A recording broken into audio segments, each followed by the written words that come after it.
Hello everyone. आज की class में हम संधि पढ़ने वाले हैं जो हिंदी ग्रामर का एक बहुत ही महत्वपूर्ण टॉपिक है जिसे हम आज इस वीडियो में कवर करने वाले हैं। सबसे पहले हम ये देखेंगे कि संधि होता क्या है। जो शब्द है संधि, इसका अर्थ क्या होता है। तो संधि का शाब्दिक अर्थ होता है, इस शब्द का शाब्दिक अर्थ होता है मेल।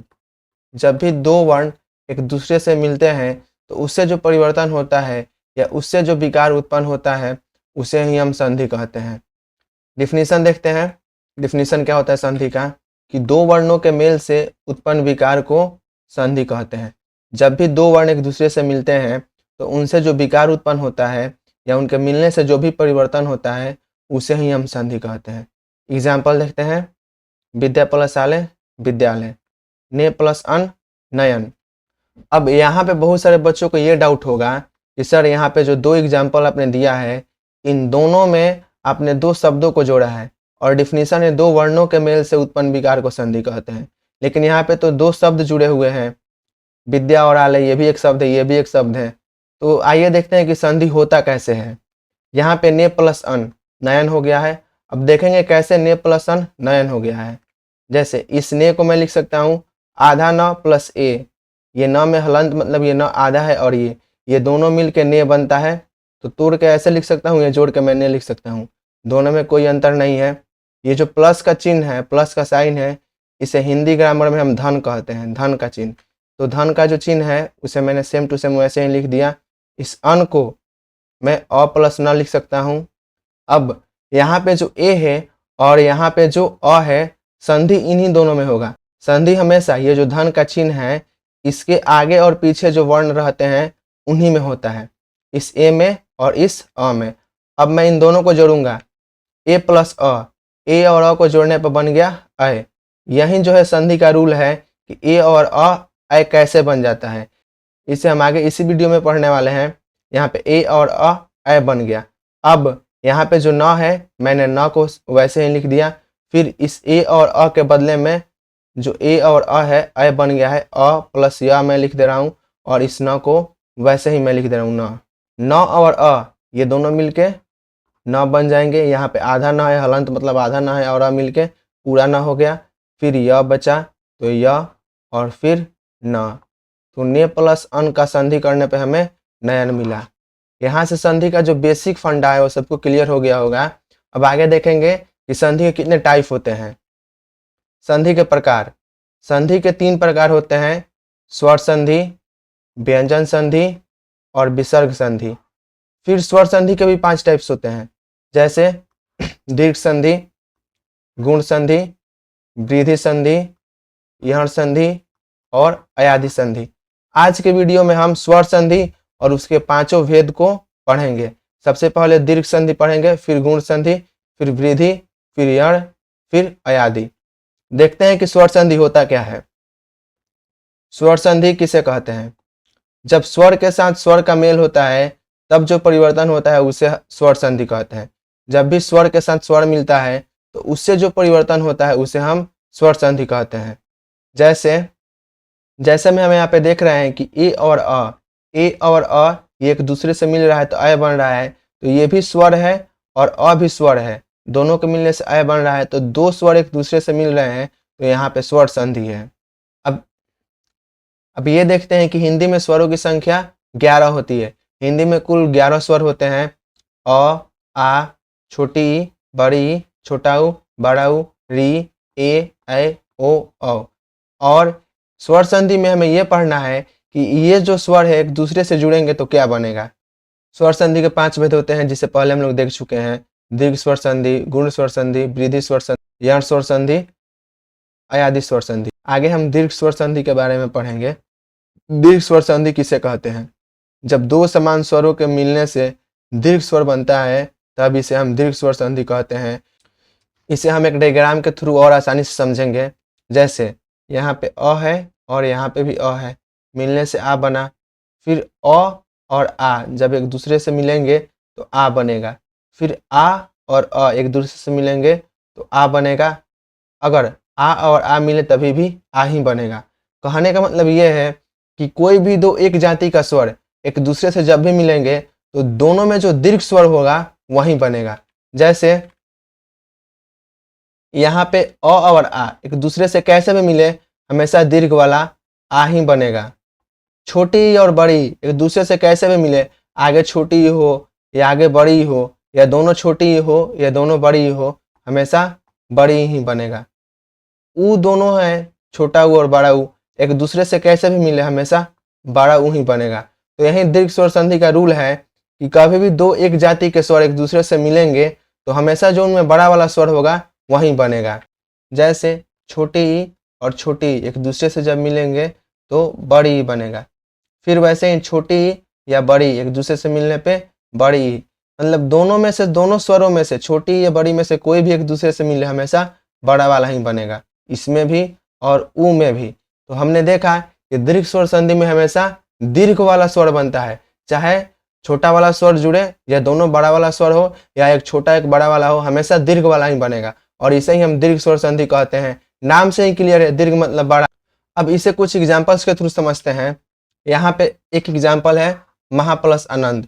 जब भी हम संधि करेंगे तो संधि के जो अगल बगल वाला होगा उसे ही तोड़ना है, बाकी किसी को नहीं तोड़ना है। इसीलिए मैं इस म को वैसे ही लिख दे रहा हूँ। उसके बाद प्लस का साइन, इस हा को मैं आधा ह या ह में हलंत लगा के मैं आ लिख सकता हूँ, क्योंकि दोनों को जब मैं जोड़ूंगा तो फिर हा बन जाएगा। फिर यहाँ जो प्लस का साइन है, जो धन का चिन्ह है, उसे मैंने लिख दिया। फिर आ को मैं तोड़ नहीं सकता हूँ, कभी भी मैं स्वर वर्ण को नहीं तोड़ सकता हूँ, जो 11 स्वर होते हैं उसे मैं नहीं तोड़ सकता हूँ। यहाँ मैंने आ लिख दिया। फिर इस नंद को मैं अलग करके लिख दे रहा हूँ। इस नंद को मैंने इसलिए नहीं तोड़ा क्योंकि मुझे हमेशा इन दोनों को ही जोड़ना है। क्यों जोड़ना है? क्योंकि ये दोनों जो है प्लस के अगल बगल वाले हैं। आ और आ, अभी हमने पढ़ा था कि आ और आ एक दूसरे से, यहाँ पे आ और आ एक दूसरे से जब भी जुड़ेंगे तो आ बनेगा। तो इन दोनों के बदले में मैं आ लिख सकता हूँ। फिर यहाँ पे मैं लिखूंगा म प्लस आधा ह प्लस, इन दोनों के बदले में मैं आ लिख दिया और यहाँ पे नंद। क्या इस ह को और इस आ को, इन दोनों को मैं हा लिख सकता हूँ? तो हाँ, जरूर लिख सकता हूँ। जैसे यहाँ पे मैंने तोड़ा है, फिर मैंने जोड़ दिया तो हा हो गया यहाँ पे। तो म, फिर ह और आ, हा, और फिर उसके बाद नंद, महानंद। महा प्लस आनंद, महानंद। अब दूसरा एग्जाम्पल देखते हैं। दूसरे एग्जाम्पल में इस रज से मुझे कोई मतलब नहीं है, तो मैं इस रज को सेम टू सेम लिखूंगा। फिर इस नी को मैं आधा न या न में हलंत लगा के और फिर बड़ी की मात्रा के साथ लिख सकता हूँ, क्योंकि जोड़ने पर फिर ये नी बन जाएंगे। फिर यहाँ पे जो प्लस का चिन्ह है उसे मैं वैसे ही लिख दे रहा हूँ। फिर ई और स, यहाँ पे ई को तो मैं तोड़ नहीं सकता हूँ और स से मुझे मतलब है नहीं, तो स को मैंने ऐसे ही छोड़ दिया। यहाँ पे बड़ी ई और बड़ी ई एक दूसरे से मिलेंगे तो बड़ी ई ही बनेगी, ठीक है ना। फिर मैंने ये जो रज है उसे वैसे ही सेम टू सेम लिख लिया। फिर यहाँ पे जो न है हलंत के साथ प्लस, इन दोनों के बदले में मैंने बड़ी यहाँ पे लिख लिया और फिर स। अब न और बड़ी को मैं नी लिख सकता हूँ। जैसे यहाँ पे मैंने इस नी को तोड़ के आधा न और ई लिखा है, वैसे ही इस आधा न और ई को मैं जोड़ के फिर नी लिख सकता हूँ। अब यहाँ पे मैं रज लिखूंगा, न और ई मिल के हो गए नी और स, रजनीश। ठीक ऐसे ही एक तीसरा एग्जाम्पल भी देखते हैं। भानु प्लस उदय। इस भा से मुझे कोई मतलब नहीं है, तो मैंने वैसे ही इसे लिख दिया। इस नु को मैं आधा न प्लस उ, ये जो है छोटी ऊ की मात्रा है, इसीलिए मैंने छोटी ऊ की मात्रा लिख दिया। यहाँ पे न में मैंने हलंत लगाया है और इसे ही मैं आधा न भी बोल सकता हूँ। फिर ऊ को तो मैं तोड़ नहीं सकता हूँ, तो वैसे ही मैं लिख दूंगा और फिर यहाँ पे द और य, द लिख दिया मैंने। छोटा ऊ और छोटा ऊ, यहाँ पे छोटा ऊ और छोटा ऊ मिलके बड़ा ऊ बनते हैं, यही दीर्घ स्वर संधि का नियम है। तो इन दोनों के बदले में बड़ा ऊ लिख सकता हूँ, ठीक है ना। फिर यहाँ पे मैं भा लिखूंगा, फिर ये न में हलंत लगा और फिर बड़ा ऊ, ये दोनों मिलकर बन जाएंगे नू, और न में जो मात्रा रहेगी, नू में मात्रा रहेगी, वो बड़ी ऊ की मात्रा रहेगी। तो इस न प्लस ऊ के बदले मैं नू लिख सकता हूँ, तो मैंने नू लिख दिया और फिर यहाँ पे जो द और य है उसको सेम ही मैंने लिख दिया। इन तीनों को जोड़ने पे बनेगा भानुदय। तो भानु प्लस उदय को जोड़ने पे बना भानुदय। महा प्लस आनंद का संधि महानंद। रजनी प्लस इस का संधि रजनीश। और भानु प्लस उदय का संधि भानुदय। यही होता है दीर्घ स्वर संधि। यह जो है दीर्घ स्वर संधि के कुछ एग्जाम्पल है जिसे आप देख सकते हैं। दीर्घ स्वर संधि होता क्या है, कभी भी दो एक जाति का स्वर मिलेगा तो हमेशा बड़ा वाला ही स्वर बनेगा। उ और उ हमेशा ये बड़ा वाला ही स्वर बनेगा। अब देखते हैं गुण संधि किसे कहते हैं। गुण संधि होता क्या है, गुण स्वर संधि को हम एक डायग्राम के थ्रू समझते हैं। जैसे अ को मैंने ई से जोड़ा तो ए बना, फिर आ को मैंने ई से जोड़ा तो ए बना, फिर अ को मैंने बड़ी से जोड़ा तो ए बना, और फिर आ को मैंने बड़ी से जोड़ा तो भी ए ही बना। तो इसलिए मैं कह सकता हूँ कि अ और आ दोनों में से किसी को भी मैं छोटी या बड़ी के साथ जोड़ूंगा तो हमेशा ए ही बनेगा। ठीक है ना। अब दूसरा डायग्राम देखते हैं। अ को मैंने उ से जोड़ा तो ओ बना, फिर आ को मैंने उ से जोड़ा तभी भी ओ ही बना। सेम वैसे ही अ को मैं बड़ा उ से जोड़ूंगा तो भी ओ बनेगा, या आ को मैं बड़ा उ से जोड़ूंगा तो भी ओ ही बनेगा। इसलिए मैं ये कह सकता हूँ कि अ और आ को उ और उ से कैसे भी मैं जोड़ूंगा, छोटी उ और बड़ी उ से मैं कैसे भी जोड़ूंगा तो हमेशा ओ ही बनेगा। तीसरा डायग्राम देखते हैं। अ को मैं री से जोड़ूंगा तो अड़ बनेगा, और आ को भी री से जोड़ूंगा तो अड़ बनेगा। तो मैं ये कह सकता हूँ कि अ और आ को मैं कैसे भी री से जोड़ूंगा तो अड़ ही बनेगा। अब इसका डिफिनीशन देख लेते हैं। यदि अ और आ के बाद यहाँ पे भी अ और आ है, यहाँ पे भी अ और आ है, यहाँ पे भी अ और आ है, अ और आ के बाद ई या ई आए, उ या उ आए, या री आए, यहाँ पे ई छोटी बड़ी, छोटी बड़ी, छोटा उ बड़ा उ, या री आए, तो दोनों के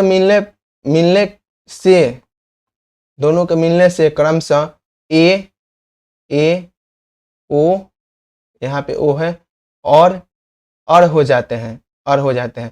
कहने का मतलब सिर्फ इतना है कि अ आ अगर ई से मिलेगा तो ए बनेगा, अ आ अगर उ से मिलेगा तो ओ बनेगा, अगर वहीं अ आ री से मिले तो अड़ बनेगा। अब इसके भी कुछ एग्जांपल्स देखते हैं।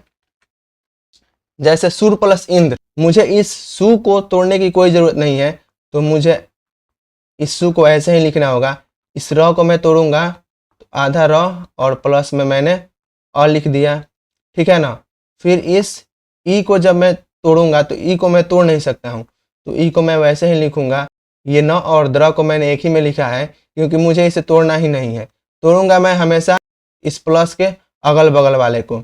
अब अ और ई, अ ई एक दूसरे से जब जुड़ेंगे तो पीछे देखते हैं, अ ई एक दूसरे से जुड़ेंगे तो ए बनेगा।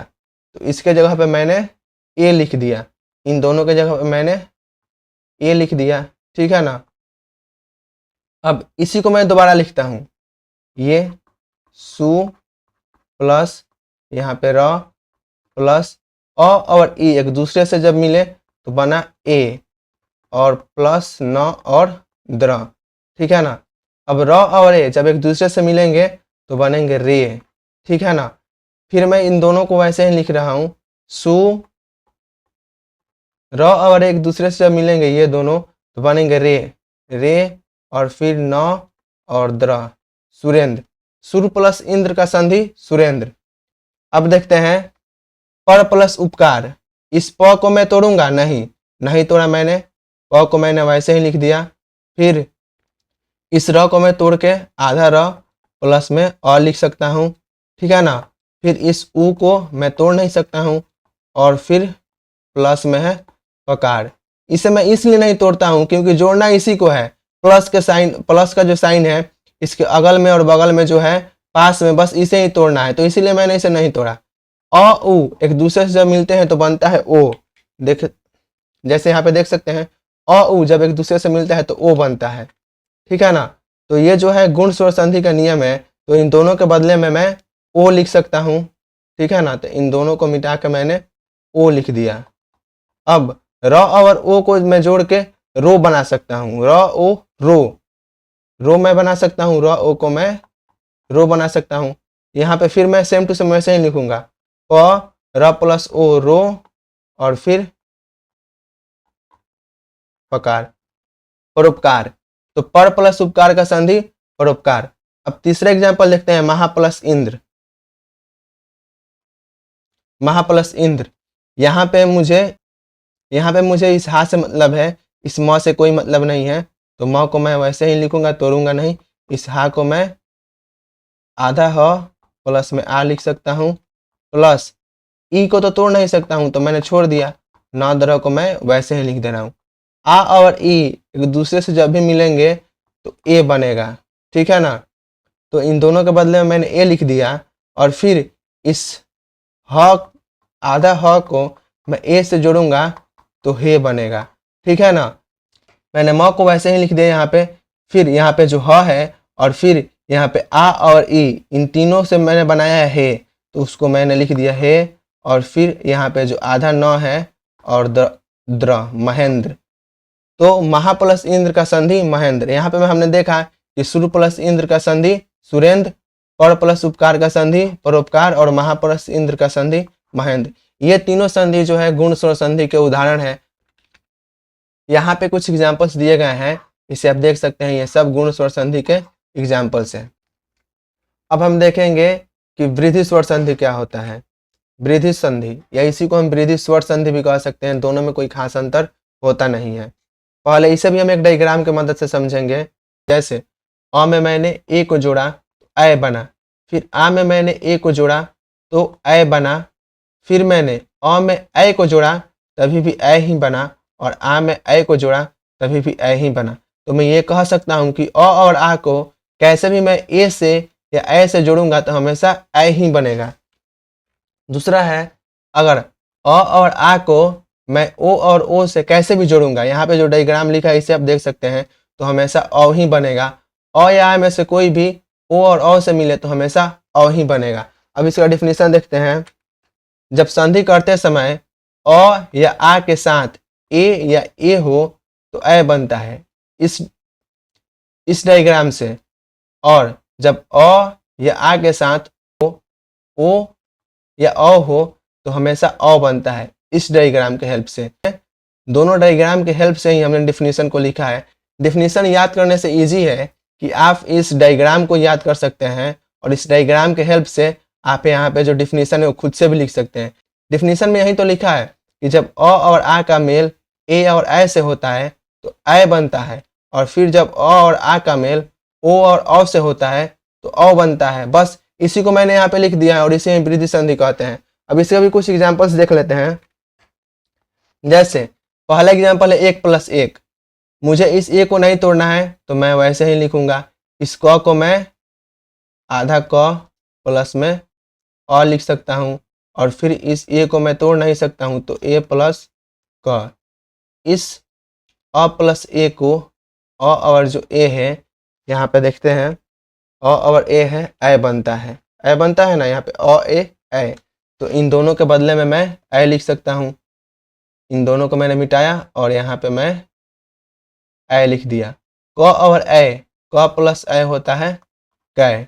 इस दोनों को मिटा के मैं कै लिख सकता हूँ। फिर इस दोनों को मिटा के मैंने कै लिख दिया, तो बना क्या ए कै क एकाक। 1 + 1 एकाक, ठीक है ना। अब देखते हैं दूसरा एग्जांपल, सदा प्लस ए। इस स से मुझे कोई मतलब नहीं है तो मैंने स को वैसे ही लिखा। इस द को मैं आधा द प्लस में आ लिख सकता हूँ, मैंने लिखा।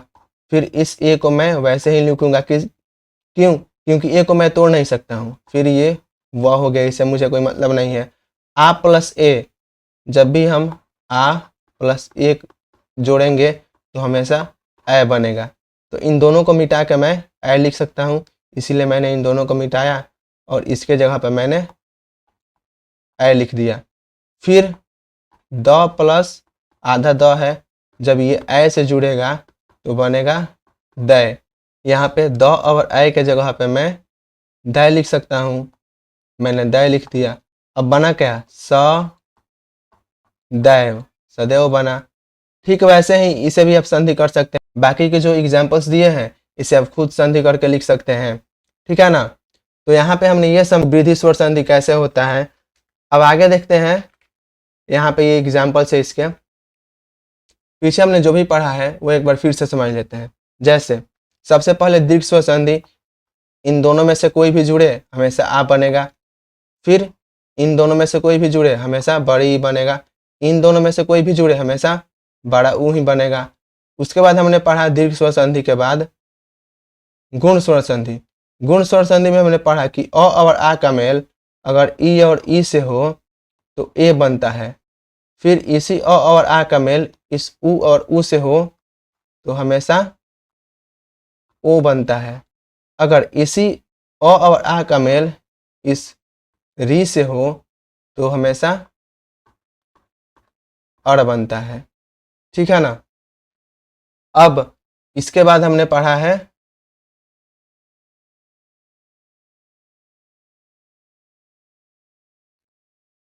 वृद्धि स्वर संधि। वृद्धि स्वर संधि में अब इस अ और आ का मेल होगा इस ए और ए से, ओ और औ से। जब भी इस अ और आ का मेल होगा ए और ए से तो बनेगा ऐ, और जब भी इस अ और आ का मेल होगा ओ और ओ से तो बनेगा औ। यहाँ तक तो क्लियर है सबको, वृद्धि स्वर संधि तक। अब हम यण स्वर संधि को देखते हैं। इसे भी हम एक डायग्राम के थ्रू समझेंगे। जैसे छोटी ई या बड़ी ई, यहाँ पे मैंने लिखा है भिन्न स्वर, फिर यहाँ पे मैंने लिखा है य प्लस भिन्न स्वर। अब देखते हैं ये कैसे होता है। जैसे मैंने यहाँ पे लिखा छोटी ई प्लस में अ इक्वल टू में हो जाएगा य प्लस अ य। ठीक है ना। मतलब जो स्वर यहाँ पे मैं लिखूंगा उसी स्वर को मुझे यहाँ भी लिखना है। जैसे बड़े ई प्लस आ तो य प्लस आ तो हो गया या। ठीक है ना। तो ई के साथ जो भिन्न स्वर मैं यहाँ पे लिखूंगा, भिन्न स्वर मतलब ई को छोड़ के दूसरा कोई भी स्वर, यहाँ पे अ आ ई मैं इसलिए नहीं लिखूंगा क्योंकि ई के साथ ई का जब मेल होता है तो वह हो जाता है दीर्घ स्वर संधि, इसलिए मैं ई नहीं लिखूंगा। ठीक है ना।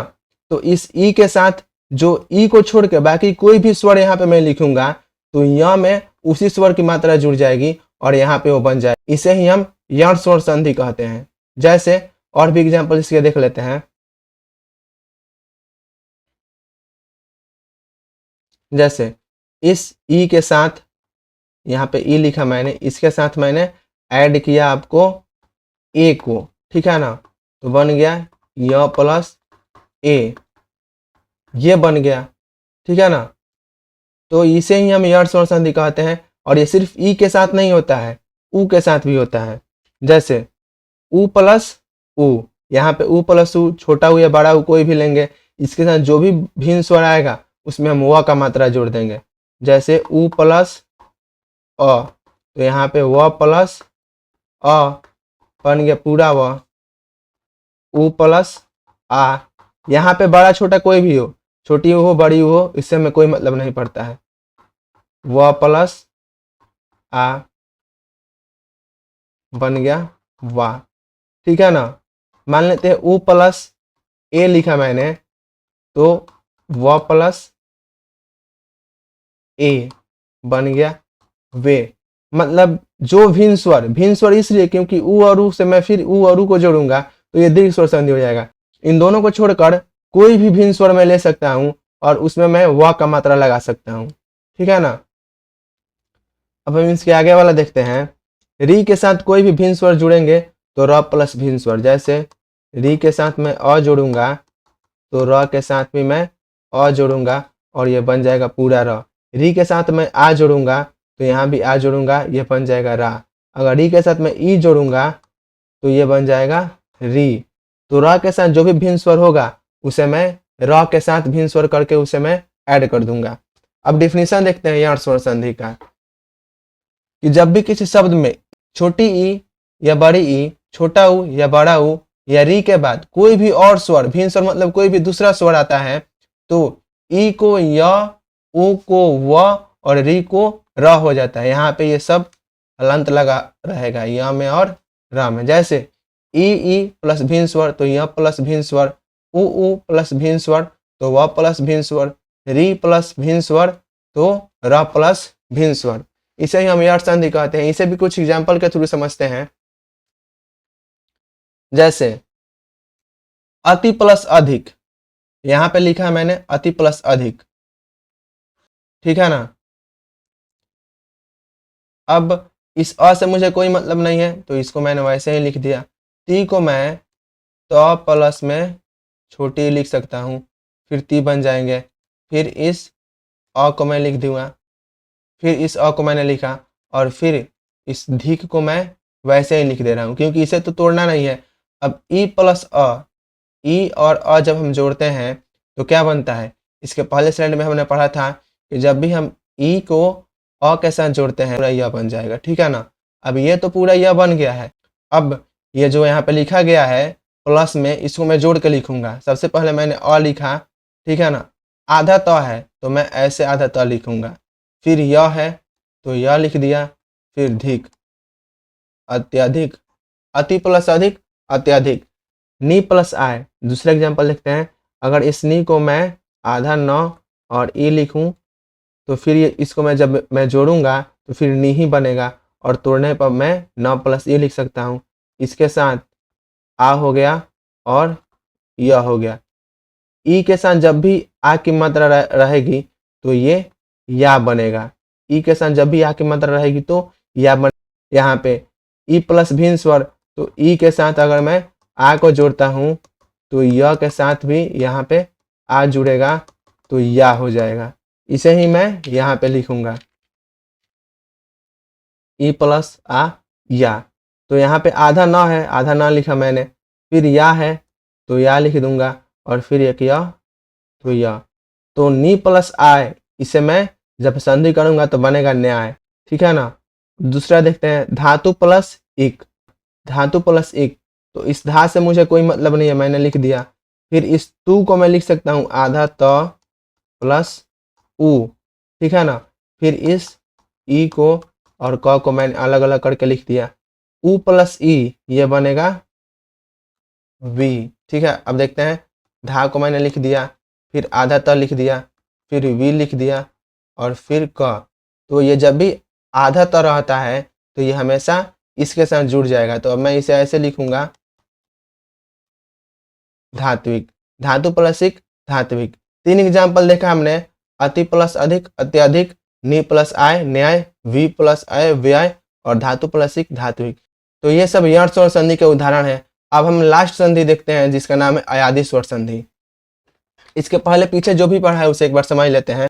इसे भी एक डायग्राम के थ्रू समझेंगे। ए प्लस भिन्न स्वर, अ प्लस भिन्न स्वर बन जाता है। जैसे ए प्लस अ, तो अ प्लस अ ये बन गया अय।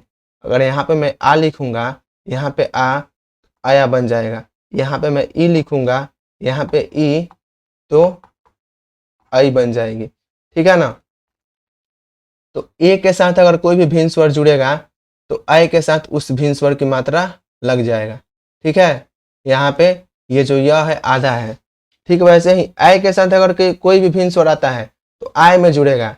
जैसे ए प्लस अ, यहाँ पे हो गया आई प्लस अ आई,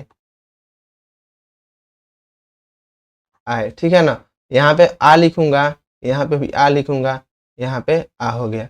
यहाँ पे मैं बड़ी की मात्रा लिखूंगा, यहाँ पे बड़ी की मात्रा लिखूंगा तो यहाँ पे आई हो जाएगा, ठीक है ना। तो यहाँ तक हो गया ए और ए भिन्न स्वर से मिलेंगे तो ए मिलेगा तो ए बनेगा, ए मिलेगा तो आई बनेगा और ओ मिलेगा तो औ बनेगा। जैसे ओ मिलेगा, जैसे ओ मिले अगर अ से तो अ हो जाएगा, ओ मिले अगर आ से तो अवा हो जाएगा। वैसे ही अ मिलेगा तो आव बनेगा। तो ये अयादी संधि हो गए।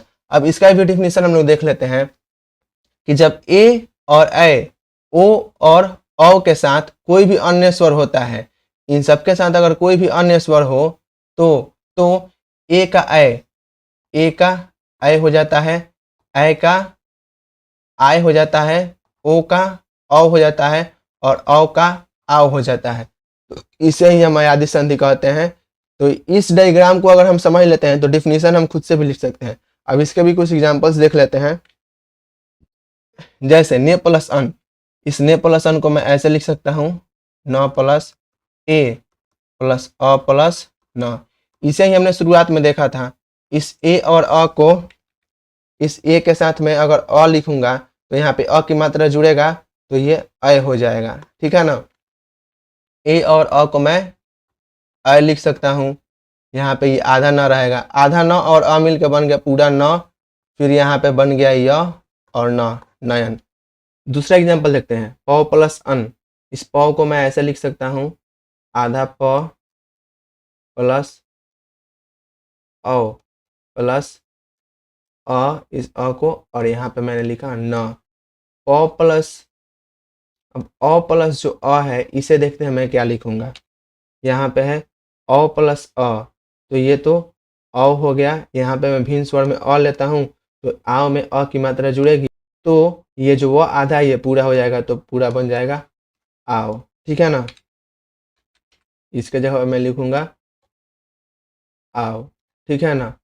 अब इस प को मैं आ के साथ जोड़ूंगा तो ये प बन जाएगा पा, फिर हो गया व, फिर न, पावन, ठीक है ना। से प्लस जब मैं अन को जोड़ूंगा तो बनेगा सायन। नए प्लस अक को मैं जोड़ूंगा तो बनेगा नायक। पो प्लस इत्र को जोड़ूंगा तो बनेगा पवित्र, ठीक है ना। नए प्लस ई का, इसको भी एक बार देख लेते हैं। इस 9 को मैं लिख सकता हूँ, आधा न प्लस औ की मात्रा। फिर इन दोनों को जब मैं जोड़ूंगा तो 9 बन जाएंगे। फिर इस ई और इस क मैंने अलग अलग करके लिख दिया। अब अ प्लस ई देखते हैं, अ प्लस ई क्या होता है। अगर इस अ में यहाँ पे जो अ लिखा है, इस अ में भिन्न स्वर में मैं ई लिख दे रहा हूँ, ठीक है ना। अब मैं भिन्न स्वर में मैंने ई लिखा, तो इस आओ में मैं ई की मात्रा जोड़ूंगा तो ये जो व है ये वी बन जाएगा। व में ई की मात्रा वी, तो आवी हो जाएगा। तो अ प्लस ई, अ में ई को जोड़े तो क्या बन गया आवी, ठीक है ना। वैसे ही मैं यहाँ पे अ प्लस ई को जोड़ूंगा तो बन जाएगा आवी। अब न, यहाँ पे न प्लस आ बन गया ना, और फिर है वी और फिर क, नाविक, ठीक है ना। एक बार जो है पूरे संधि को फिर से रिवाइज कर लेते हैं। जैसे दीर्घ स्वर संधि अ आ बन गया आ, ई बड़ी ई, उ बड़ा उ, ये हो गया दीर्घ स्वर संधि। यहाँ पे जो अ और आ है इन दोनों का मेल होगा अब ई और ई से, तो क्या बनेगा ए। फिर ये जो अ और आ है इसका जो मेल होगा उ और उ से, तो बनेगा ओ, ठीक है ना। फिर इसी अ और आ का जो मेल है इस री से होगा तो बनेगा और। अब ये तो हो गया हमारा दीर्घ स्वर संधि, ये हमारा हो गया गुण स्वर संधि। वृद्धि स्वर संधि क्या होता है? वृद्धि स्वर संधि में ये अ और आ जो है इस ए और ए से मिलेंगे तो बनेगा ए। फिर यही अ और आ जो है इस ओ और औ से मिलेंगे तो बनेगा औ, ठीक है ना। इसके बाद हमने देखा था यण स्वर संधि। यण स्वर संधि में ये जो ई है ये भिन्न स्वर से जुड़ेगा तो बनेगा य प्लस भिन्न स्वर। उ भिन्न स्वर से जुड़ेगा तो बनेगा व प्लस भिन्न स्वर, और री जुड़ेगा तो बनेगा र प्लस भिन्न स्वर, ठीक है ना। ए किसी भी भिन्न स्वर से जुड़ेगा तो बनेगा ए प्लस भिन्न स्वर। अगर ए जुड़ता है तो बनेगा आई प्लस भिन्न स्वर। अगर ओ जुड़ता है तो बनेगा अ प्लस भिन्न स्वर। अगर अ जुड़ता है तो बनेगा आओ प्लस भिन्न स्वर। इस क्लास में हमने पूरे स्वर संधि को खत्म कर लिया है। अब अगले क्लास में हम व्यंजन संधि को देखेंगे। That's all, thank you.